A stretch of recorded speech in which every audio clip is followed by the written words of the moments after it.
السلام علیکم ورحمۃ اللہ تعالی وبرکاتہ۔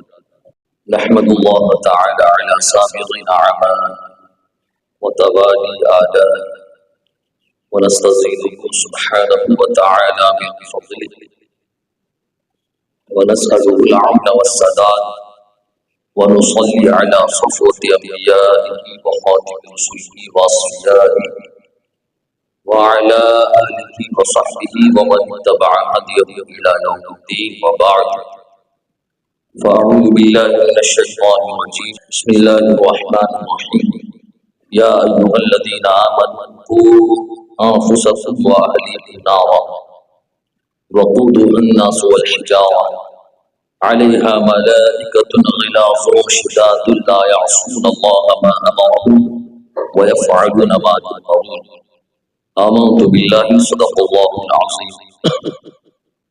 عقیدت و احترام کے ساتھ درود پاک کا ہدیہ پیش کرے اور پڑھیں اللہم صلی علی سیدنا و شفیعنا و نبینا و مولانا محمد مبارک وسلم، صلاۃ و سلام علیک یا رسول اللہ، صلاۃ و سلام علیک یا حبیب اللہ صلی اللہ تعالی علیہ وسلم۔ غوث اعظم و ملک سر ساما مدد قبلہ دی مدد کامل ما مدد بگرداب بلا افتاد کشتی ضعیفان شکستہ رہت پشتی حق خواجہ عثمان آدمی مدد دنیا معدد دل چشتی۔ ایک بار اور درود پاک پڑھ لیں، اللہم محمد صلی اللہ علیہ وسلم عباد محمد صلی اللہ علیہ وسلم۔ خطبہ مسنہ کے بعد آیت شریفہ جس کی تلاوت کا میں نے شرف حاصل کیا، اس آیت شریفہ میں اس کے ذریعے اللہ رب العزت نے ہمیں اور آپ کو اس بات کی دعوت فکر عطا فرمائی ہے کہ ہم اپنے آپ کو بھی جہنم سے، اس کی سختی سے، ہولناکیوں سے بچائیں اور اس کے جو اسباب و ذرائع ہیں انہیں اختیار کریں، اور ساتھ ہی ساتھ اللہ نے ہم پر آپ پر ایک عظیم ذمہ داری عائد فرمائی ہے کہ جہنم سے بچنے کا سامان صرف ہم اپنے لیے اکٹھا نہ کریں بلکہ جو ہمارے اہل و عیال ہیں ہم انہیں بھی جہنم سے بچانے کی کوشش کریں۔ تو ہماری اور آپ کی ایک عظیم دینی ذمہ داری جو اللہ نے ہم پر عائد اور لاگو فرمایا وہ یہ ہے کہ ہمیں خود کو بھی جہنم سے بچانا ہے اور اپنے اہل و عیال کو بھی جہنم سے بچانا ہے۔ یہ ذمہ داری کسی دنیاوی حکمران کی طرف سے نہیں ہے کہ اگر کوتاہی ہو جائے، غفلت ہو جائے تو تھوڑی بہت سزا سے کام چل جائے۔ یہ ذمہ داری رب العالمین کی طرف سے، یہ اللہ کا حکم ہے کہ ہمیں بھی اپنے آپ کو بھی بچانا ہے اور اپنی اولاد کو بھی بچانا ہے۔ اور اس جہنم کے متعلق رب نے آگے فرمایا قوا انفسکم واہلیکم نارا، اے ایمان والو اپنے آپ کو اور اپنے اہل و عیال کو جہنم سے بچاؤ۔ اب اس جہنم کی صفت کیا ہے؟ اللہ فرماتا ہے وقودها الناس والحجارہ، جس کا ایندھن انسان اور پتھر ہے۔ علیہا ملائکۃ غلاظ شداد، اللہ نے اس جہنم پر اپنے ایسے ایسے فرشتوں کو مقرر فرما دیا جو بڑے سخت ہیں، جو ذرا بھی رحم نہیں کھاتے۔ لا یعصون اللہ ما امرهم، اللہ نے انہیں جو حکم دے دیا کہ یہ کرنا ہے تو وہ کرتے ہیں۔ وَيَفْعَلُونَ مَا يُؤْمَرُونَ، اور اللہ نے جتنا بتا دیا، جتنا حکم دے دیا وہ اس کی تعمیل کرتے ہیں۔ تو اللہ رب العالمین نے اس آیت شریفہ میں جہنم، اس کے صفات اور اس کے ہولناکیوں کو بیان فرمایا، اور ساتھ ہی ہمیں اور آپ کو یہ دعوت فکر عطا فرمائی کہ ایسے جہنم سے کہ جس کا ایندھن پتھر اور انسان ہے اور جس پر سخت دل فرشتے مقرر ہیں اللہ کی طرف سے کہ اگر ہم اس سے پناہ مانگے، رحم طلب کرے تو وہ ہم پر رحم نہیں۔ ایسوں کو اللہ نے مقرر فرمایا ہے اس جہنم سے اپنے آپ کو بھی بچاؤ اور اپنے گھر والوں کو بھی بچاؤ۔ یہ آیت شریفہ کا پورا مفہومی ترجمہ آپ کے سامنے ہے۔ اس وقت اسکول کی لمبی چھٹی چل رہی ہے، ایک حساب سے ہم اسے تعطیل کلا کہہ سکتے ہیں، کیونکہ یہ ایک دو روز کی چھٹی نہیں بلکہ مسلسل کئی روز بچے اپنے گھروں میں رہ رہے ہیں۔ جب پڑھائیاں جاری ہوتی ہے، تعلیم جاری رہتی ہے، بچے کچھ اوقات ہی اپنے گھر میں رہتے ہیں، باقی لگ بھگ زیادہ تر اوقات بچے تعلیمی مصروفیات میں رہتے ہیں۔ لیکن اس وقت ہمارے بچے ہمارے درمیان 24 گھنٹے پورا دن پوری رات ہماری نگاہوں کے سامنے ہے۔ ہمارے لیے، آپ کے لیے اپنی ذمہ داری کو پوری کرنے کا، اپنی ذمہ داری کو نبھانے کا یہ بہترین اور سنہرا موقع ہے کہ آئے ہم اور آپ مل کر ہمارے بچے جو اس وقت ہمیشہ ہماری نگاہوں کے سامنے ہیں، ہمیشہ ہماری نظروں کے سامنے ہیں، ہم اپنے بچوں کی حسن تربیت کریں، اپنے بچوں کے اندر اسلامی تربیت کریں، بچوں کے اندر بچوں کا جائزہ لے کہ بچوں کے اندر کیا کمیاں ہیں، کیا کوتاہیاں ہیں، ہمارے دین کے اعتبار سے بچوں کے اندر کیا کمی واقع ہو چکی ہے، کن چیزوں کی ضرورت ہے۔ یہ ماحول برپا کرنے کا سنہرا اور بہترین موقع اس وقت ہمارے اور آپ کے پاس ہے۔ دیکھیں، یہ ہماری اور آپ کی بڑی ذمہ داری ہے کہ جو ہمارے اہل و عیال ہیں، اہل خانہ ہیں، جو ہمارے ماتحت ہیں، ہم ان کے نفقہ کو برداشت کریں اور ان کی ضرورتوں کو پوری کریں۔ شریعت نے ہم پر یہ ذمہ داری بھی عائد کی، حتیٰ کہ اللہ کے نبی صلی اللہ تعالی علیہ وسلم نے جو روزمرہ کے ہم کام کر رہے ہیں اہل خانہ کے لیے، اپنے بچوں کے لیے، جو ہم محنتیں کر رہے ہیں، کوششیں کر رہے ہیں تاکہ ان کی ضروریات زندگی پوری ہو، ان کی تعلیمی ضروریات پوری ہو، یہ جو کچھ ہم تگ و دو کر رہے ہیں، اللہ کے نبی صلی اللہ علیہ وسلم نے، پیغمبر رحمت صلی اللہ تعالی علیہ وسلم نے ہمارے اس عمل کو، جو راتوں دن ہم کوشش کر رہے ہیں، محنتیں کر رہے ہیں، بظاہر یہ دنیاوی عمل معلوم ہو رہا ہے، لیکن اولاد کی خاطر ہم کر رہے ہیں، اہل خانہ کی ضرورتوں کی تکمیل کی خاطر ہم کر رہے ہیں۔ اللہ کے نبی صلی اللہ علیہ وسلم نے ہماری اس کوشش اور عمل کو بھی صدقہ کی صف میں داخل فرمایا۔ جو کچھ ہم کر رہے ہیں اولاد کی ضرورتوں کی خاطر، اہل خانہ کی ضرورتوں کو پوری کرنے کی خاطر، اللہ رب العزت اپنے محبوب کے صدقے ہمیں اس پر بھی ثواب عطا فرمائے۔ قرآن شریف کی آیت شریفہ بھی ہے، لِيُنْفِقْ ذُو سَعْةٍ مِّن سَعْتِهِ، اہل خانہ کی ذمہ داریاں کیا ہوتی ہے، اہل و عیال کی ضرورتوں کو پوری کرنا۔ اسلام نے کس طریقے سے ہمیں بتایا ہے، اس کی اہمیت کو قرآن میں رب نے فرمایا، لِيُنْفِقْ ذُو سَعْةٍ مِّن سَعْتِهِ، جس کے پاس جتنی وسعت ہے، اللہ نے زیادہ نوازا ہے، وسعت والا ہے، تو اپنی وسعت کے مطابق فراخی کے ساتھ اپنے اہل و عیال پر خرچ کرے، جیسی اس کی وسعت ہے، جیسی اس کی کیپیسٹی ہے، اسی کے حساب سے خرچ کرے۔ وَمَنْ قُدِرَ عَلَيْهِ رِزْقُهُ فَلْيُنْفِقْ مِمَّا آتَاهُ اللَّهُ، اور جس کی روزی تنگ ہے، جو کم کماتا ہے، جس کے پاس روزی کے اسباب محدود ہیں، اللہ نے روزی کے اللہ نے جتنی روزی عطا فرمائی ہے، اتنی ہی روزی کے ذریعے اپنے اہل خانہ کی تربیت کرے، اہل خانہ کی ضرورت کو پوری فرمائے۔ لا یکلف اللہ نفسا الا ما آتاہا، کیونکہ اللہ رب العزت نے جتنی طاقت اور وسعت عطا فرمائی اتنے ہی کا ذمہ دار بناتا ہے۔ تو جہاں اولاد اہل خانہ کی ذمہ داریوں کو پوری کرنا، دنیاوی ضرورتوں کو پوری کرنا، ان کے پوشاک، ان کے لباس، ان کے غذائی نظام کو برقرار رکھنا، غذائی انتظام کرنا، یہ ہماری ذمہ داری ہے، وہیں اس سے کہیں زیادہ بڑھ کر ہمارے اور آپ کے اوپر ایک اور اللہ نے ذمہ داری کو لازم فرمایا ہے۔ رسول گرامی وقار صلی اللہ علیہ وسلم نے ایک اور ذمہ داری ہمیں اور آپ پر، ہم پر اور آپ پر عائد فرمائی ہے، وہ یہ ہے کہ ہم اپنے اہل خانہ کی نگرانی کریں، اپنے اولاد کی حسن تربیت کریں اور اسے اسلامی ماحول دینے کی کوشش کریں۔ اللہ نے فرمایا قُوْ أَنفُسَكُمْ وَأَهْلِيكُمْ نَارًا، خود کو بھی جہنم سے بچاؤ اور اپنے اہل و عیال کو، اپنے بچوں کو، گھر والوں کو بھی جہنم سے بچاؤ۔ اب جہنم سے بچائیں گے کیسے؟ جہنم سے ہم کیسے بچائیں گے؟ کیا جہنم کے پاس سے کھینچ کے لے کے چلے جائیں گے؟ یا ہم انہیں جہنم کا غلط پتہ بتائیں گے؟ ہم انہیں جہنم سے کیسے بچائیں گے؟ تو جہنم سے بچانے کا طریقہ یہی ہے کہ دین اسلام کو ان کے ذہن و دماغ میں، ان کے قلوب و اذہان میں بالکل پختہ کر دے، راسخ کر دے، اور انہیں بتائے، دین کی بنیادی تعلیمات سے انہیں روشناس کرائے کہ اسلام کسے کہتے ہیں؟ بیٹا ہم مسلمان ہیں، ہم یا ہماری قسمت ہے یا ہمارا نصیبہ ہے کہ ہم نے اسلامی ماحول میں آنکھیں کھولی ہے. ہمارے گرد و نواح اور اطراف و اکناف کا جو ماحول ہے وہ اسلامی ماحول ہے. یہ اللہ کا ہم پر سب سے بڑا احسان ہے اصل میں کہ اللہ نے ہمیں دین اسلام جیسی عظیم نعمت سے نوازا اور اس دین کی عظمت کو بتائے، اس دین کا تعارف کرائے کہ دین اسلام کیا ہے. بتائے اپنے بچوں کو کہ اللہ کی وحدانیت کا اقرار کرنا، اللہ رب العزت کو وحدہ لا شریک ماننا اور صرف اللہ ہی کو قابل لائق عبادت سمجھنا، یہ اسلام ہے.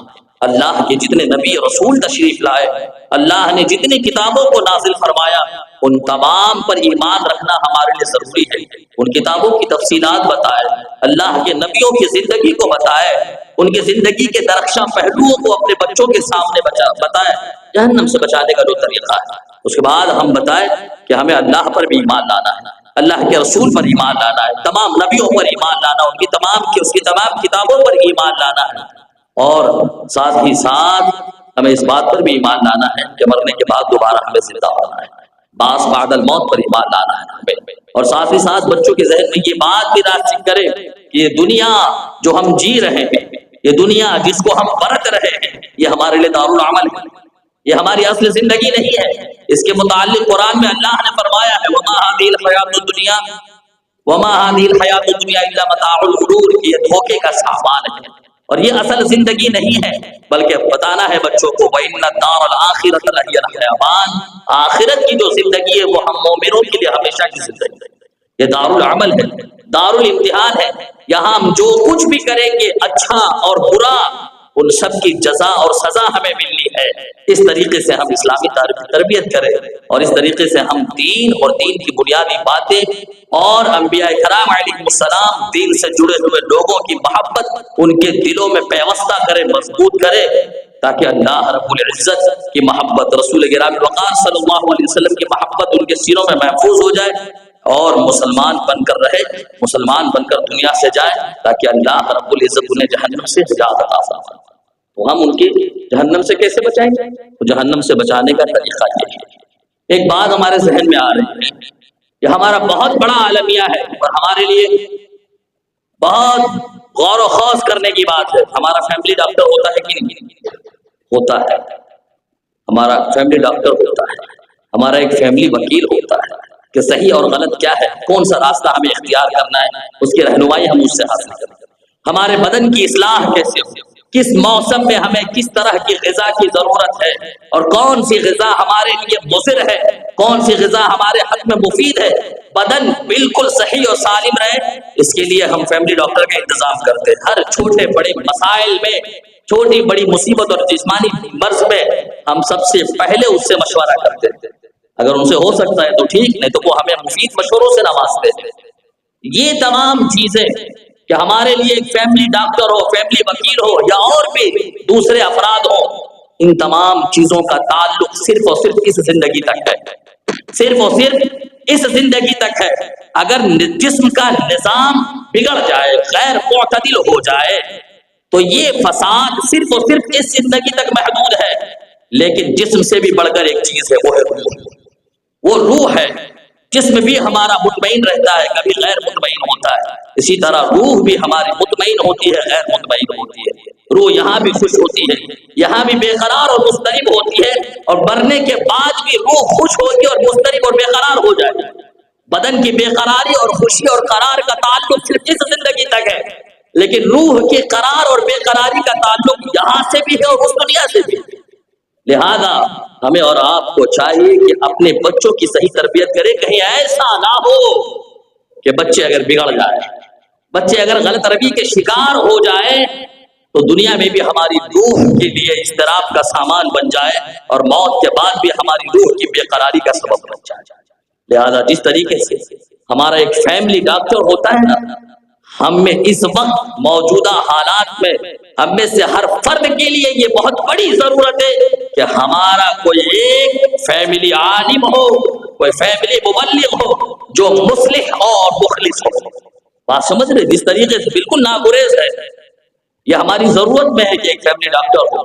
ہمارے لیے کوئی مفید مشوروں سے نوازنے والا، ہر فیلڈ سے جڑا ہوا کوئی نہ کوئی شخص ہو۔ ان سب سے کہیں زیادہ ضرورت اس بات کی ہے کہ ہمارا کوئی فیملی عالم کہ چھوٹی سی چھوٹی باتوں میں ہم ان سے مشورہ کر لیں۔ ہمارے بچے ہیں، ان کی تربیت کیسی کرنی ہے، ہمارے بچے ہیں، ان کی اصلاح کیسی کرنی ہے، ہمارے بچوں کو اب آگے کا راستہ کیسے دکھانا ہے۔ چھٹیوں کے ایام گزر رہے ہیں، ہم انہیں کیا سکھائے کیا نہ سکھائے، کہاں بیٹھائے، کن کی صحبت میں بٹھائے کن کی صحبت میں نہ بٹھائے، یہ مشورہ لینے کے لیے اشد ضرورت ہے کہ ہمارے پاس کوئی ہمارا قریبی ہو، جن سے ہم خود بہت زیادہ قریب ہو، ایسا کوئی عالم نہیں۔ لیکن اس کا تصور ہے ہی نہیں ہمارے درمیان۔ تصور ہوگا کیسے؟ تصور ہوگا کیسے؟ علماء کی قدر جو ہمارے دلوں کے اندر موجود نہیں، علماء کی قدر نہیں ہے۔ انتہائی چالاکی اور عیاری کے ساتھ قوم مسلم کے دلوں سے، ہمارے عوام کے دلوں سے علماء کی قدر اور اس کی محبت کو نکالا جا رہا ہے، شب خون مارا جا رہا ہے علماء کی محبت پر، لیکن ہمیں اور آپ کو اس کا شعور تک نہیں ہے۔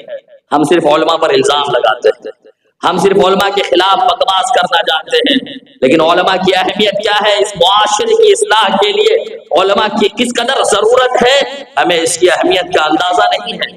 آپ دیکھیں ان علاقوں کا، ان خطوں کا دورہ کریں جہاں دور دور تک علماء نظر نہیں آتے، جہاں مبلغین نہیں پہنچے، جہاں واعظین نہیں پہنچے، جہاں دین کے کام کرنے والے نہیں پہنچے۔ آپ ان علماء کا دورہ کریں، ان علاقوں کا دورہ کریں، اگر آپ درد دل مند آپ دل در مند رکھنے والے ہیں، اگر آپ کے پاس اگر درد بھرا دل ہے، یقیناً آپ خون کے آنسو رو دیں گے کہ وہاں امتیاز نہیں کر سکتے کون اپنا ہے کون غیر ہے۔ ان کے جو رسوم و رواج ہے، ان کے جتنے بھی رسوم و رواج ہے، ان کے اندر سب خلط ملط ہے۔ یہ کیا ہے؟ سب علماء نہ پہنچنے کا نتیجہ ہے۔ انہیں دین کیا ہے اور خلاف دین کون سے امور ہے، اس کا امتیاز تک ہی نہیں ہے۔ ہمارے درمیان علماء کے خلاف ہم علماء کی نفرتوں کو ہمارے دلوں سے نکالنے کے لیے منظم سازشیں چلتی ہیں، لیکن ہمیں اس کا پتہ تک نہیں۔ ایک بات بتاؤں میں آپ کو، دیکھو سال بھر ہمارے علماء ہمارے خطبہ تقریر کرتے ہیں، لیکن کان دھرنے کی توفیق نہیں ہوئی، علماء کی بات ماننے کی توفیق نہیں ہوئی۔ سمجھا رہے ہیں کیسے قسم پرسی کے عالم میں یہ علماء کام کر رہے ہیں، آپ کو جانتے ہی ہم علماء کو نظر انداز کرتے ہیں، علماء کے حالات کیسے، اتنے قسم پرسی کے عالم میں بھی وہ اپنی ذمہ داریوں کو نبھا رہے ہیں اور بخوبی نبھا رہے ہیں الحمدللہ۔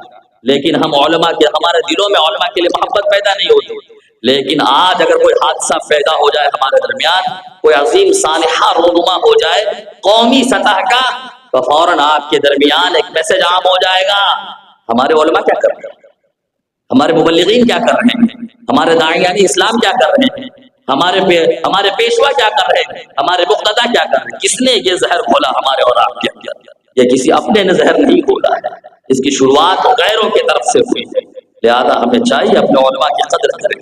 یہ علماء ہے جن کی بنیاد پر ہمارے اور آپ کے درمیان یہ دین کی رمق دمق باقی ہے۔ یہ علماء کی برکت سے اللہ رب العزت نے ہمارے اور آپ کے درمیان دین کا ماحول اور انتظام برپا قائم رکھا ہے۔ وہ ہمارے درمیان کچھ روشن خیال طبقہ ہے، ایک روشن خیال طبقہ ہے جن کی تعلیمی حد کیا ہے، عصریات تک ہے، دنیاوی تعلیم ہے، وہ سب سے زیادہ علماء پر تنقید کرتے ہیں۔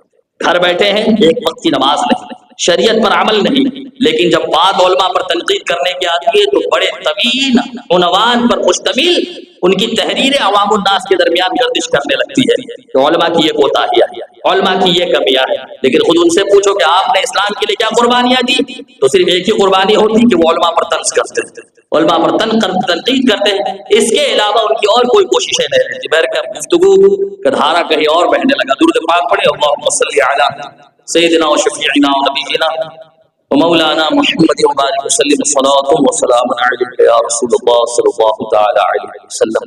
اولاد کی حسن تربیت اللہ رب العزت نے ذمہ داری، عظیم ذمہ داری ہم پر اور آپ پر عائد فرمائی ہے۔ اسکول کی چھٹیاں چل رہی ہیں، جائزہ لیں اپنے بچوں کا، اپنے گھروں کے اندر دینی ماحول برپا کریں۔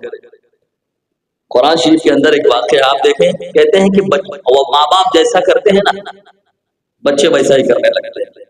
ماں باپ کی کردار، ماں باپ کے عمل، ماں باپ کے گفتار، ان کا روز و شب، ان تمام چیزوں کا اثر بچوں پر ہوتا ہے۔ تو صرف ماں باپ کے عمل و کردار اور اخلاق کا ہی اثر بچوں پر نہیں ہوتا ہے، بلکہ بچوں کے کردار کا بھی اثر ماں باپ پر ہوتا ہے۔ بچے کیا ہیں، کیا کر رہے ہیں، کیسے ہیں، ان کی عادتیں کیسی ہیں، ان کا طور طریقہ کیسا، ان کا رہن سہن کیسا ہے، اسلامی ہے یا غیر اسلامی ہے، ان کا بھی اثر گھروں پر ہوتا ہے، ماں باپ پر ہوتا ہے، حتیٰ کہ بسا اوقات ماں باپ بچوں کی ناجائز محبت میں گرفتار ہو کر کفر کی حد تک، کفر کی دہلیز تک بھی پہنچ جاتے ہیں۔ قرآن شریف کی ایک آیت شریفہ ایک بڑا طویل واقعہ ہے، حضرت موسیٰ علیہ السلام اور حضرت خضر علیہ السلام کی ملاقات کا تذکرہ اللہ نے سورۃ الکہف کے اندر تفصیل کے ساتھ بیان فرمایا ہے۔ حضرت موسیٰ علیہ السلام کی ملاقات حضرت خضر علیہ السلام سے ہوتی ہے۔ بہرکیف تفصیل واقعہ ہے، حضرت موسیٰ علیہ السلام اپنے ارادے کو ظاہر فرماتے ہیں کہ میں آپ کے ساتھ سفر میں رہنا چاہتا ہوں، دیکھتا ہوں آپ اللہ نے آپ کو کیا کیا ذمہ داری عائد فرمائی، آپ کرتے کیا ہے، آپ کا کام کیا ہے، آپ کی ڈیوٹی کیا ہے۔ حضرت خضر علیہ السلام عرض کرتے ہیں ٹھیک ہے آپ ہمارے ساتھ تو رہ سکتے ہیں، لیکن ہمیں اس بات کا خدشہ ہے کہ اللہ نے جو امور مجھ پر عائد فرمایا، جو کام، میرے ان کام کو دیکھ کر آپ صبر نہیں کر پائیں گے، لن تستطيع معي صبرا، اللہ نے ایسے ایسے کام مجھ پر سونپے ہیں کہ آپ دیکھیں گے تو آپ کو صبر نہیں ہوگا، آپ تنقید کریں گے، آپ تنقید کریں گے۔ حضرت موسیٰ علیہ السلام نے فرمایا نہیں، میں صبر کرنے کی پوری کوشش کروں گا، ہمیں آپ اپنے ساتھ سفر پر رکھیں۔ دونوں کشتی پر سوار ہو کر نکلتے ہیں، اور بہت سارے عجیب غریب واقعات دوران سفر پیش آتے ہیں۔ حضرت موسیٰ علیہ السلام کے صبر کا پیمانہ بار بار لبریز ہو جاتا ہے۔ حضرت خضر علیہ السلام عرض کرتے میں نے کہا تھا نا آپ صبر نہیں کر سکتے، میں نے کہا تھا نا آپ صبر نہیں کر سکتے۔ حضرت موسیٰ علیہ السلام پھر فرماتے ٹھیک ہے اب آگے سے میں کچھ نہیں کہوں گا، ہمیں آپ اپنے ساتھ رکھیں۔ بہر کے سفر کرتے کرتے ایک بستی میں پہنچتے ہیں۔ حضرت خضر علیہ السلام جا دیکھتے ہیں ایک بچہ ہے جو خوبصورت خوبرو ہے بچہ۔ حضرت خضر علیہ السلام جاتے ہیں اس بچے کی گردن کو مروڑ دیتے ہیں اور وہ بچہ مر جاتا ہے، وہ بچہ مر جاتا ہے۔ حضرت موسیٰ علیہ السلام کا صبر کا پیمانہ لبریز ہو جاتا ہے۔ حضرت موسیٰ علیہ السلام پھر فرماتے ہیں یہ کیا کیا آپ نے، ایک خوبصورت بچہ تھا کہ اس کا جرم کیا تھا، اس کی غلطی کیا تھی، آپ نے ایک ایسے بچے کو کہ جس نے کسی کا قتل بھی نہیں کیا اور انتہائی شریف معلوم ہو رہا تھا، آپ نے اس کا قتل کر دیا۔ بہرکیف حضرت خضر علیہ السلام نے جو کام کیے تھے اس سفر میں، ان تمام کاموں کے ریزن اور ان کے وجوہات تفصیل سے بیان کرنا آپ نے شروع کیا۔ جب بچے کی باری آتی ہے آپ فرماتے ہیں وَأَمَّا الْغُلَامُ فَكَانَ أَبَوَاهُ مُؤْمِنَيْنِ، وہ بچہ جس کا میں نے قتل کیا ہے، جس کے قتل پر آپ نے اعتراض جتایا تھا کہ بغیر کسی جان کے قتل کے، یعنی ناحق میں نے اس کا قتل کر دیا، فرماتے وَأَمَّا الْغُلَامُ فَكَانَ أَبَوَاهُ مُؤْمِنَيْنِ، وہ بچہ جس کا میں نے قتل کیا ہے اس کے ماں باپ مومن ہیں، اس کے ماں باپ ایمان والے ہیں، لیکن وہ بچہ کافر تھا۔ فَخَشِينَا أَن يُرْهِقَهُمَا طُغْيَانًا وَكُفْرًا، ماں باپ مومن ہے لیکن مجھے ڈر ہوا کہ کہیں ماں باپ بھی بچے کی محبت میں کفر اور سرکشی پر آمادہ نہ ہو جائے، لہذا میں نے اس بچے کا قتل کر دیا۔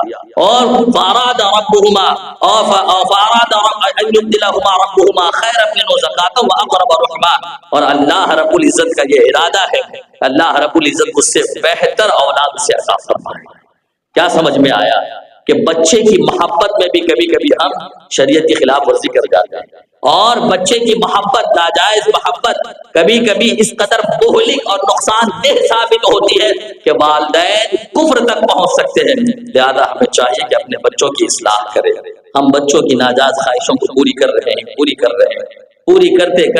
کرتے ہم خود اور ہمارے گھر کا پورا ماحول شریعت سے بالکل دور اور شریعت سے بیزار ہو جاتا ہے۔ لہذا ہم میں سے ہر ایک ذمہ دار ہے۔ اللہ نے فرمایا نا قوا انفسکم واہلیکم نارا، کہ اپنے آپ کو اپنے اہل عیال کو جہنم کی آگ سے بچاؤ۔ اللہ کے نبی صلی اللہ تعالی علیہ وسلم نے اسی ذمہ داری کو بیان کرتے ہوئے آپ نے ارشاد فرمایا کلکم راع وکلکم مسئول عن رعیتہ، ہم ذمہ داری سے سبکدوش نہیں ہیں، راہ فرار اختیار نہیں کر سکتے، اللہ کی بارگاہ میں ہر ایک کے بارے میں ہمیں جواب دینا ہے، کھڑا کیا جائے۔ بتاؤ، اولاد جیسی نعمت سے ہم نے تمہیں نوازا، اسلام جیسی عظیم نعمت سے ہم نے تمہیں نوازا، تم نے اولاد کی تربیت اور اس کی پرورش کس ماحول میں کی؟ کیا تم نے اولاد کو میری عبادت پر آمادہ کیا کہ نہیں کیا؟ یا اپنی اولاد کو تم نے شرک کے گہرے عمیق غار میں ڈھکیل دیا؟ اللہ رب العزت کل بروز قیامت ہم میں سے ہر کسی سے پوچھے گا کلکم راع وکلکم مسئول عن رعیتہ۔ حضور فرماتے تم میں سے ہر ایک ذمہ دار ہے، تم میں سے ہر ایک ذمہ دار ہے، وَكُلُّكُمْ مَسْئُولٌ عَنْ رَعِيَّتِهِ، اور جو ذمہ دار ہے ان سب سے اس کے ماتحت کے بارے میں پوچھا جائے۔ ماتحت کے بارے میں پوچھا جائے ان کے ساتھ تمہارا کیسا سلوک ہے۔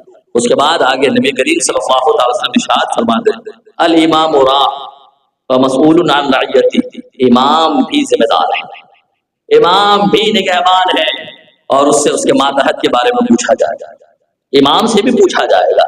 جو قوم کا امام ہے، جو قوم کا پیشوا ہے، جو قوم کا مقتدا ہے، اللہ نے قوم کو اس کے ماتحت کیا ہے۔ قوم کی تربیت کیسے کی؟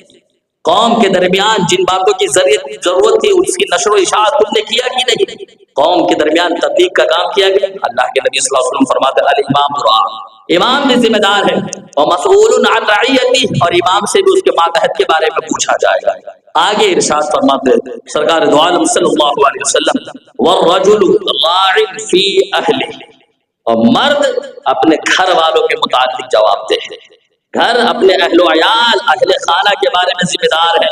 وہو مسئول عن رعیتہ، اور مرد سے بھی پوچھا جائے گا ہم نے تمہارے ماتحت ان کو کیا تھا، تمہاری بیوی تمہارے ماتحت ہے، تمہاری بچیاں تھیں، تمہارے لڑکے تھے، تمہاری بیٹیاں تھیں، یہ سب تمہارے ماتحت تھے، بیوی کے ساتھ تم نے کیسا سلوک کیا، بیوی کے درمیان پردے کا ماحول برپا کیا کہ نہیں، تمہارے بچوں کی تم نے کیسی تربیت کی، تمہارے بچوں کے درمیان تم نے اسلامی ماحول کو برپا کیا کہ نہیں۔ والرجل راع فی اہلہ وہو مسئول عن رعیتہ، اور مرد اپنے اہل خانہ کے متعلق ذمہ دار ہے، اور ان سے ان کے اہل رعایا کے بارے میں، ماتحتوں کے بارے میں اللہ رب العزت ان سے پوچھے گا۔